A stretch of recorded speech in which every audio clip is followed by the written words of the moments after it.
Well, here's my solution for getting the fan onto the Central Electronics 100V.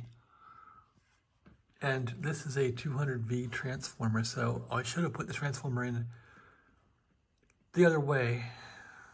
I didn't, because the primary wires lined up where the power supply was, and the secondary wires lined up where the HV is supposed to go. So I'm not sure why it went backwards, why they thought this was the right way to do it, but you're not going to argue with Central Electronics. So that's how they had it. It didn't matter. These studs won't fit the 100V fan. So I went to Ace Hardware and bought this 10/32 rod, which threads back into the transformer.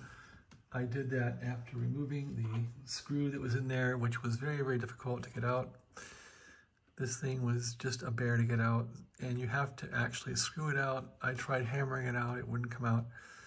It's actually screwed into the laminate plates, so this has to come out. I did break the end of it off, as you can see. I was actually going to give up and repair this thing and try and get this little thing to work and just give up, and I was actually going to turn around the transformer, but I'm glad I didn't bother with that. It wouldn't have worked anyway. Would have been more of a hack. So anyway, this works out. I'm going to tighten these up, and let's show how the fan works. So the fan will go right on there. You just have to put the fan on this little bracket here and slide it over. And on it goes over here. And just let it down gently, and the rubber grommet will take care of the bottom. And that's about it. It spins and works no problem. So that's that. These washers here, these nuts will keep it aligned, and I bought some little handy wing nuts to keep it on there. So I should put some washers on there, but I will put some washers on there. But anyway, I got some wing nuts now that you can just put on there and keep the fan intact. So that's my goal. And when this is done, I'll wire it up. I thought about cutting off this thing. The only problem is if I cut this thing off with a hacksaw, I will not be able to reestablish the threads on the end to make the bolt go on easily. So because of that fact, I guess I'm going to leave this big rod on here. It doesn't hurt anything.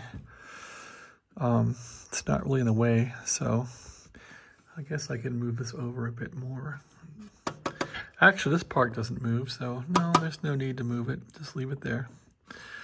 All right, so that's it. I'm trying to get this thing ready to put back in the case, and I figured that little fan was put there for a purpose by Wes and team. So little fan is back in there. I'm just going to solder the wires on there, and little fan will work. And that's about it. I'm going to put a 20-meter coil in, 20-meter broadband coil that I hope I get back soon. And what else? A 10-meter crystal, and that'll finish up this radio. The power supply is still way over voltage. When I take this thing to 120 volts, 123 volts, I'm getting 850 volts B+, which is way too much. I'm getting 400, 500 volts B+ for the small tubes. So I run this thing on a Variac, and that's, I guess, what I got to do. I did put a new scope tube in here, and it will fire up with the scope running. So that's kind of a fun little ditty to watch. Anyway, this is all about the fan, so I'm just going to find a washer for this. I guess tighten these up now and solder on the wires, and the fan is done. So thanks for watching. Have a great day.